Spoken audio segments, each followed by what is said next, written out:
कल आपने पढ़ा था एसेक्सुअल रिप्रोडक्शन ऑफ पाइथियम, है ना। जूस्पोर के थ्रू हो रहा था सेक्सुअल रिप्रोडक्शन। सेक्सुअल रिप्रोडक्शन का मतलब ही क्या है, मेल और फीमेल गैमेट फॉर्मेशन और उसके थ्रू रिप्रोडक्शन होगा, ठीक है। मेल गैमेट को हम इसमें बोलेंगे क्या, एंथ्रीडियम। क्या बोलेंगे, एंथ्रीडियम। उसका प्लूरल वर्ड होगा एंथ्रीडिया। क्या बोलेंगे, एंथ्रीडिया। और female part is called oogonium, ठीक है। और प्लूरल वर्ड होगा ऊगोनिया। 2 वर्ड आप याद रखना, ठीक है, हमेशा एंथ्रीडियम और ऊगोनियम। अब आप देखो डायग्राम में सिनोसिटिक कंडीशन का माइसीलियम था, कल बताया था एसेप्टेट वेजिटेटिव माइसीलियम, इसको हम बोलेंगे वेजिटेटिव माइसीलियम। कल फिर इसमें मैंने बताया था कि इसका एपिकल पार्ट स्वेल हो जाता है ना। बी डायग्राम पे आओ, एपिकल पार्ट स्वेल हो गया, फिर एक सेप्टा डेवलप होगी। मैंने बताया था वैसे तो सिनोसिटिक कंडीशन है, एसेप्टेट माइसीलियम है, बट जब भी सेक्स ऑर्गेन्स डेवलपमेंट का टाइम होगा तो एक सेप्टा डेवलप हो जाएगा, ठीक है। तो इसमें जो सेप्टा एपिकल पार्ट स्वेल हुआ, उसने अपने नीचे एक सेप्टा डेवलप किया, उसको हमने बोल दिया एंथ्रीडियम, मेल फिलामेंट। और जब फीमेल फिलामेंट का अपर पार्ट स्वेल हुआ और नीचे एक सेप्टा डेवलप हो गया, उसको हमने बोल दिया ऊगोनियम, ठीक है। माइसीलियम में क्या थे, हाइफा थे, हाइफा। तो एक हाइफा ने तो मेल रिप्रोडक्टिव पार्ट और एक पे क्या हुआ, फीमेल रिप्रोडक्टिव पार्ट, राइट। अब इसमें क्या होगा, अटैचमेंट हुआ, मियोसिस हुआ और इसने अपना मटेरियल, एंथ्रीडियम ने अपना मटेरियल सारा ऊगोनियम में सारा खाली कर दिया। Attach to the oogonium, oogonium से अटैच हुआ और इसमें सारा मेल फैक्टर जितना था वो इसमें आया। फिर इसमें मेल और ये ऊगोनियम का न्यूक्लियस फ्यूज़ होंगे और इससे क्या बनेगा, मेल न्यूक्लियस दिखाया है और इधर फीमेल न्यूक्लियस है, दोनों फंक्शनल स्टेज में है। एम्प्टी एंथ्रीडियम है, इधर देखो एम्प्टी एंथ्रीडियम है, उसने अपना सारा मटेरियल इसमें पोर कर दिया, खाली हो गया, एम्प्टी हो गया। फिर मेल और फीमेल का फ्यूज़न होगा और क्या बनेगा, दोनों को फ्यूज़ होने के बाद क्या बनता है, ऊस्पोर। क्या बनता है, जो आफ्टर फर्टिलाइजेशन बनता है उसको हम क्या बोलते हैं, ऊस्पोर, ठीक है। फ्यूजन होके ऊस्पोर बन गया। दूसरी तरफ ऊस्पोर में फेवरेबल कंडीशन आने पे, ऊस्पोर सर्कल है, पूरा राउंड है, ये रेस्टिंग स्टेज में जाएगा और इसमें क्या होगा, फेवरेबल कंडीशन आने पे ये इसका सेल वॉल रप्चर होगी और ऊस्पोर जर्मिनेट होगा और नए माइसीलियम को बनाएगा, यंग माइसीलियम को बना दिया। एक तरीका ये है। दूसरा, फेवरेबल कंडीशन आने पे ये जर्मिनेट हुआ, जर्म ट्यूब निकली और इन्होंने क्या बनाया, जूस्पोर, यानी कि asexual reproductive part.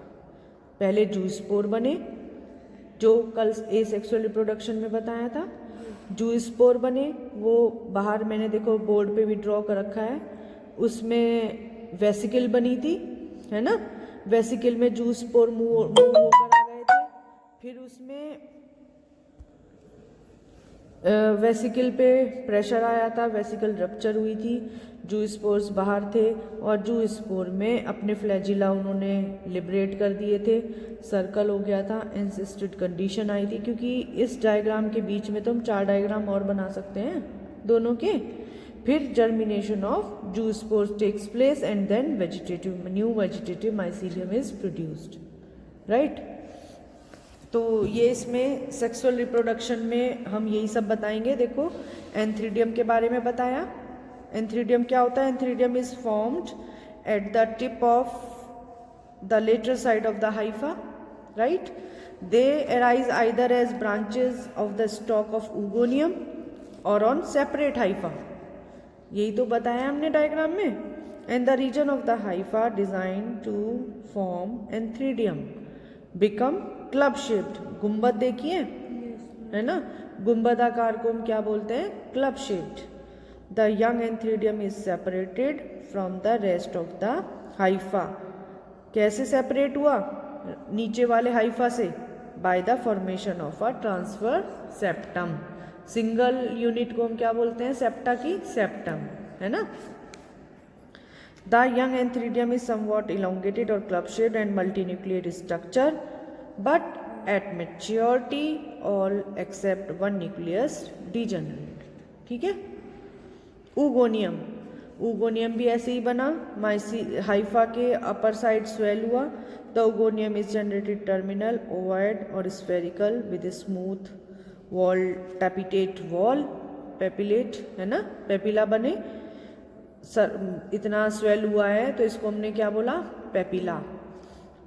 The cytoplasm of the mature oogonium is differentiated into peripheral periplasm and central ooplasm. ये जो बना है आपका ओगोनियम, इसमें किनारे का जो साइटोप्लाज्म होगा, साइड साइड को पेरिफेरी होती है, तो पेरिफेरी को हमने जो अरेंज रहा साइटोप्लाज्म उसको हमने क्या बोला, पेरिप्लाज्म, और सेंटर वाले पार्ट को हमने क्या बोला, ऊप्लाज्म। Both the periplasm and ooplasm are multinucleate in the early stages, but gradually all the nuclei except one from the ooplasm move to the periplasm. ठीक है। Ultimately all the nuclei of periplasm degenerate मतलब खत्म हो जाना, है ना, and the single active nucleus of ooplasm function as the egg nucleus। फिर fertilisation बताया आपको, फिर जर्मिनेशन ऑफ ऊस्पोर, राइट। यहाँ आपका ये पाइथियम एंड हो जाता है।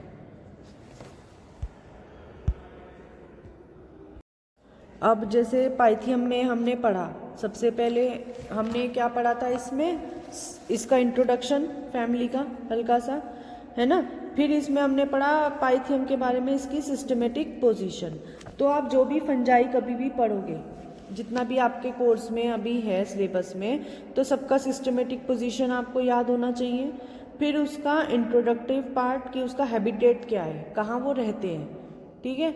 उसके बाद आप आते हो लक्षण पे, सिम्टम्स, है ना, कि वो प्लांट पे कैसे सिम्टम, फंजाई है तो कोई ना कोई डिसीज तो वो कॉज करेगा ही, कि उस फंजाई के प्लांट के ऊपर क्या सिम्टम आ रहे हैं, लक्षण क्या है उसके, ठीक है। फिर उसके बारे में आप फंजाई का वेजिटेटिव स्ट्रक्चर डिस्क्राइब करते हो, नॉट अ प्लांट, प्लांट की बात नहीं कर रहे हम, फंजाई की बात कर रहे हैं। तो जो वेजिटेटिव स्ट्रक्चर आप एक्सप्लेन करोगे वो किसका करोगे, फंजाई का। Then reproduction, 3 type of reproductions are there, may be it's vegetative reproduction, asexual reproduction, sexual reproduction. Pythium के केस में हमारे पास कितने टाइप के रिप्रोडक्शन हमने पढ़े, एसेक्सुअल और सेक्सुअल। वेजिटेटिव रिप्रोडक्शन यहाँ पे नहीं मिला, ठीक है।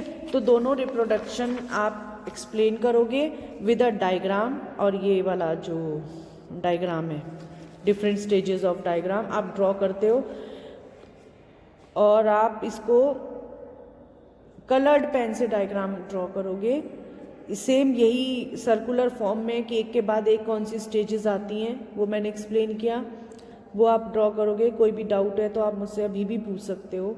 ऐसे ही हम दूसरी फैमिली पे आते हैं, एल्ब्यूजिनेसी, एल्ब्यूगिनेसी है ना, ये एल्ब्यूगो की फैमिली है। एल्ब्यूगो को हम क्या बोलते हैं, सिस्टोपस, ठीक है। नेक्स्ट आप आते हो एल्ब्यूगो, है ना, जिसको हम बोलते हैं सिस्टोपस। इसका सिस्टमेटिक पोजीशन, क्लास ऊमाइसिटीज, पर्नोस्पोरेल्स एंड एल्ब्यूजिनेसी इसकी फैमिली है। देन जीनस क्या होगा, एल्ब्यूगो, और इसका एल्ब्यूगो का स्पीसीज कौन सी आपके कोर्स में, कैंडिडा, एल्ब्यूगो कैंडिडा आप पढ़ते हो, ठीक है। अब जो ये फंजाई है क्रूसीफेरी फैमिली के मेंबर्स को इन्फेक्ट करती है, जितने भी प्लांट क्रूसीफेरी के होंगे वहाँ, और कॉन्वुलेसी, कंपोजिटी, एमेरेंथेसी एक्सेट्रा, इन फैमिलीज़ को इन्फेक्ट करती है। एक ये है, जब आप ये बुक कर रहे हो, मार्किंग कर रहे हो इसमें, इसको एक तो अपना वो करोगे, इसको इरेज करके दोगे, ठीक है। लाइब्रेरी में जब वापस रिटर्न करोगे तो इसको क्लीन करके दो ना। फिर 30 स्पीसीज इसका मिलता है। रिप्रेजेंटेटिव कौन है इसके? 30 स्पीसीज हैं। Most of the part of the world मिलता है। Obligate parasite occurring as endoparasites of higher plants. They usually infect the member of family, मैंने बताया क्रूसीफेरी, कॉन्वोलेसी, कॉम्पोजिटी, एमरडेंथेसी फैमिली में मेंबर्स को मिलता है। About 18 species of Albugo have been reported from India. Candida sorry ये रहा है ना, ये आपके कोर्स में है Candida, Albugo Candida. 8 parasites the member of crucifery like radish, turnip, cabbage, mustard and causes white rust or blister of crucifers। ये disease cause करती है, ये आपको पता ही चल गया। Radish, turnip, cabbage, mustard and white rust और ब्लिस्टर्स ऑफ क्रूसीफर्स। ठीक है, फिर इसके सिम्टम्स क्या दिखते हैं? इसके सिम्टम्स एरियल पार्ट पे आते हैं जो आपको बाहर से दिख जाते हैं। एरियल पार्ट मतलब बाहर से दिख जाते हैं, such as petioles, leaves, stem, flowers and fruits. The earliest symptom of the disease is the formation of rust like white shiny irregular pustules on the lower surface of leaf which may also spread on the upper surface of the leaf and stem। कैसे दिखते हैं? Lower surface, leaf की lower surface पे white colour का shiny irregular pustules मतलब छोटे छोटे धब्बे टाइप के वो नज़र आ जाते हैं। और वो फिर जब डिसीज़ बढ़ती है तो वो अपर सरफेस पे भी आना शुरू हो जाते हैं। घर में आपने देखा होगा सरसों का साग आया, कोई पत्ते खराब हो जाते हैं तो मम्मी बोलती खराब है इनको हटा दो, तो वो सब क्या है? क्रूसीफर्स को इन्फेक्शन लगा है एल्ब्यूगो का। On later stages several pustules coalesce to form large irregular erupted pustules. समझ आ गया? The host epidermis is ruptured and white powdery mass comes out. The infected part of the host become abnormal and abnormality may be in the form of hypertrophy। अब hypertrophy क्या होता है? इसमें पहले तो लीव्स को इसको इन्फेक्शन आया, लीव्स पे हमें स्पॉटिंग दिख गई, फिर धीरे धीरे क्या होता है ये जो इन्फेक्शन है फ्लावर तक बढ़ना शुरू हो जाता है। अब फ्लावर में क्या होगा? फ्लावर में हाइपोट्रोफाइड फ्लावर हो जाते हैं इसके। हाइपरट्रोफाइड का मतलब हुआ, हाइपर मतलब ज़्यादा, ट्रोफाइड मतलब वाटर लेवल से जुड़ा होता है। तो इसमें फ्लावर में पानी भर जाता है, पानी भर के वो स्वेल हो जाएंगे। किशमिश देखिए पानी में भर के स्वेल हो जाती है, ऐसे ही प्लांट का फ्लावर पार्ट जो है वो स्वेल हो जाएगा पानी भर के और उसकी ग्रोथ रुक जाएगी। फ्लावर जो आगे ग्रो कर रहा होगा वो यदि बर्ड पोजीशन में उस पर इन्फेक्शन लग गया है तो वो वहीं बर्ड ही बनी रहेगी, पानी भर जाएगा और ग्रोथ रुक जाएगी। उसको हम बोलते हैं शंटेड ग्रोथ। रुक प्लांट की ग्रोथ को या किसी भी ग्रोथ को रुकना हम बोलते हैं, रुकने को शंटेड ग्रोथ। तो जब वो प्लांट की ग्रोथ रुक जाएगी, फ्लावर की ग्रोथ रुक जाएगी, फ्लावर में रिप्रोडक्टिव पार्ट होते हैं तो वो भी नहीं होंगे, है ना, तो वो प्लांट लास्ट में ख़त्म हो जाएगा, डेड हो जाएगा जब रिप्रोडक्शन नहीं होगा। तो वो बड़े हाइपोट्रोफाइड स्टेज आ जाती है। फ्लैशीनेस मतलब ऐसा लगता है इसमें खूब सारा फ्लैश इकट्ठा, स्वेल हो जाते हैं तो अपने साइज से ज़्यादा बड़ा हो जाता है, साइज बड़ा हो जाता है तो उसको हम बोलते हैं फ्लैशीनेस हो जाता है। और the infected leaves become thick and fleshy and the stem is मालफॉर्म्ड।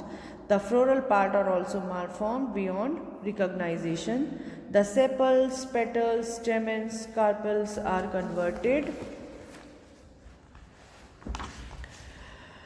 Into thick fleshy structures. बताया मैंने, ये डायग्राम में शो भी हो रहा है ना। ये हाइपोट्रोफाइड स्टेज है उसकी रेडिश की।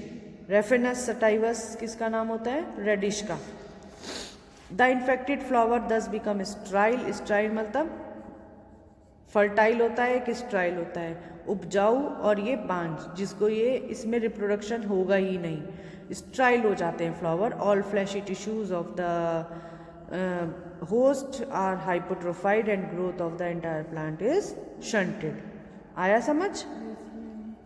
ऐसे ही फिर हम एल्ब्यूगो का वेजिटेटिव स्ट्रक्चर स्टडी करते हैं। The mycelium of albugo is well branched, aseptate, sinusitic. The hyphal wall is composed of chitin and the cytoplasm is granular and contains many nuclei, vacuoles, oil globules and glycogen, right? The system of unit membrane and tubules develop from the plasma membrane towards the cytoplasm. ठीक है. The fungus grows, ये fungus कहाँ grow करता है? Intercellular spaces of the host tissue. जिस भी host tissue के अंदर इन्फेक्शन करेगा उसके इंटरसेलुलर स्पेसिस में ग्रो करेगा एंड एब्जॉर्ब फूड मटेरियल, और वहीं से फूड मटेरियल एब्जॉर्ब करेगा. कल मैंने बताया था किसके through? With the help of knob like structure it is called haustoria. Diagram board पे अभी भी बना हुआ है हॉस्टोरिया का डायग्राम, है ना. नोब लाइक स्ट्रक्चर अंदर हुआ था induce, and the hostorium differentiated into hostorial thread and a cylinder neck like stalk.